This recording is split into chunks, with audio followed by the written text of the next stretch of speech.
Hampuranya anu ngaranna cinta teu bisa diduga datangna, teu bisa ditawar ninggangna kudu kasaha. Buktina urang ayeuna jatuh cinta ka jelema nu jelas ku babaturan sorangan oge dipika cinta. Sabenerna urang bingung ngajalankeunana, urang oge bingung cara nghareupanana.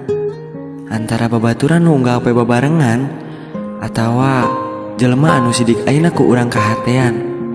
Hampuranya urang lain dek miheulaan komo nepikeun ka ngalengkahan. Hate mah teu bisa dibobodo. Urang jomblo, si itu jomblo.